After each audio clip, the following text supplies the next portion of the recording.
ওম শ্রী পরমাত্মনে নমঃ। শ্রীমৎ ভগবত গীতা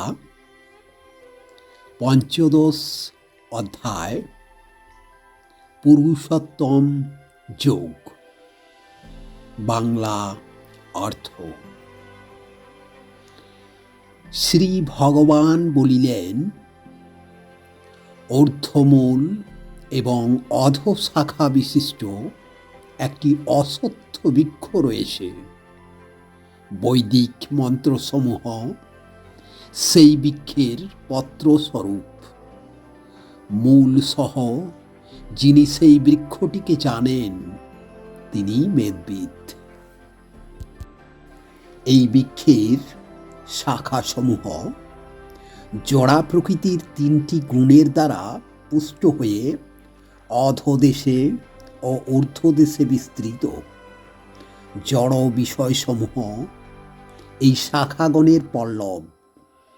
এই বৃক্ষের মূলগুলি অধোদেশে প্রসারিত এবং সেগুলি মনুষ্যলোকে সকাম কর্মের বন্ধনে আবদ্ধ।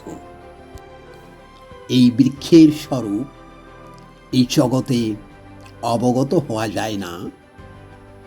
এর আদিও নেই, অন্তও নেই এবং যথাযথ স্থিতিও নেই। বৈরাগ্যরূপ অস্ত্রের দ্বারা এই বৃক্ষকে ছেদন করে সত্য বস্তুর অন্বেষণ করা উচিত, যাহাকে প্রাপ্ত হইলে আর এই জগতে ফিরিয়া আসিতে হয় না। সেই পরমেশ্বর থেকেই সব কিছু সৃষ্টি হইয়াছে। আমি সেই আদি পুরুষ পরমেশ্বরের শরণাগত হই। এইরূপ দৃঢ় নিশ্চয় হইয়া মনন ও নিধি উদ্ধাসন করা উচিত। যিনি অভিমান ও মোহশূন্য, আসক্তিরহিত, নিত্য অনিত্য বিচার পরায়ণ, নিবৃত্তকাম, সুখ দুঃখ প্রভৃতি দ্বন্দ্বমুক্ত এবং পরমেশ্বরের শরণাগত হওয়ার পন্থা অবগত, তিনি সেই অব্যয় পদ লাভ করেন। সেই পরম পদ প্রাপ্ত হইলে মানুষকে আর এই সংসারে ফিরিয়া আসিতে হয় না। সেই স্বয়ং প্রকাশ পরম ধামকে সূর্য, চন্দ্র বা অগ্নি আলোকিত করতে পারে না। এই দেহে জীবাত্মা আমারই সনাতন অংশ এবং ইহা প্রকৃতিতে স্থিত হইয়া মন সহ পঞ্চ ইন্দ্রিয়কে আকর্ষণ করে।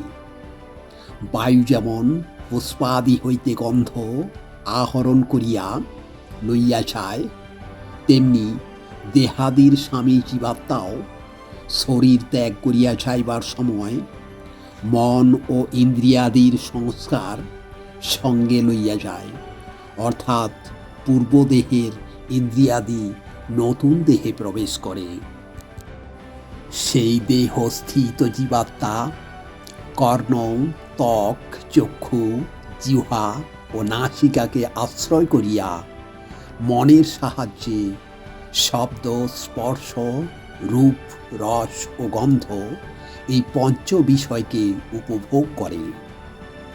জীবাত্মা শরীর ত্যাগের সময় অথবা শরীরে অবস্থানপূর্বক বিষয় ভোগ করেন বা গুণত্রয়ের সহিত সংযুক্ত হন। এই জীবাত্মাকে বিমূঢ় ব্যক্তিগণ জানিতে পারেন না। কেবল জ্ঞানচক্ষু সম্পন্ন বিবেকীগণই জানিতে পারেন। আত্মজ্ঞান সম্পন্ন যত্নশীল যোগীগণ নিজেদের হৃদয়ে অবস্থিত এই আত্মাকে তত্ত্বত জানিতে পারেন, কিন্তু আত্মতত্ত্ব জ্ঞানহীন অবিবেকীগণ প্রযত্ন করিলেও এই তত্ত্ব অবগত হন না।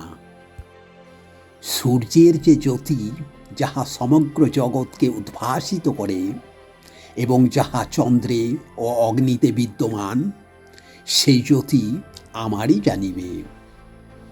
আমি ঐশ্বরিক শক্তি দ্বারা পৃথিবীতে প্রবেশপূর্বক চরাচর সমস্ত ভূতকে ধারণ করি এবং রসাত্মক চন্দ্ররূপে সকল ঔষধি ও বনস্পতিকে পুষ্ট করি। আমি জঠরাগ্নিরূপে প্রাণীগণের দেহে আশ্রয়পূর্বক প্রাণ ও আপান বায়ুর সংযোগে চতুর্বিধ অন্নকে পরিপাক করি। আমি সকল প্রাণীর হৃদয়ে অন্তর্যামী রূপে অবস্থান করি এবং আমা হইতে সমস্ত জীবের স্মৃতি ও জ্ঞান উৎপন্ন ও বিলোপ হয়।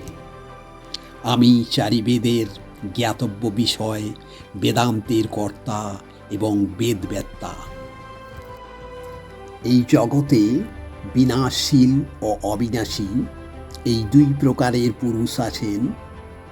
ইহার মধ্যে সর্বভূতের শরীর বিনাশশীল এবং জীবাত্মা অবিনাশী। এই দুই পুরুষ হইতে অত্যন্ত ভিন্ন উত্তম পুরুষ আছেন, যিনি ত্রিলোকে প্রবিষ্ট হইয়া সকলের ধারণ ও পালন করেন। তাহাকেই অবিনাশী পরমেশ্বর ও পরমাত্মা বলা হয়। যেহেতু আমি বিনাশশীল জড়ক্ষেত্রের অতীত এবং অবিনাশী জীবাত্মা হইতে উত্তম, সেই জন্য জগতে এবং বেদে আমি পুরুষোত্তম নামে খ্যাত। হে ভারত, যিনি আমাকে এই রূপে তত্ত্বত পুরুষোত্তম বলিয়া জানেন, তিনি সর্বজ্ঞ এবং তিনি সর্বতোভাবে আমারই ভজনা করেন। হে নিষ্পাপ অর্জুন, এই রূপে আমি তোমাকে রহস্যময় বৈদিক শাস্ত্রের গোপনীয় জ্ঞানের কথা বলিলাম। এই তত্ত্ব জানিয়া মানুষ জ্ঞানী ও কৃতার্থ হন।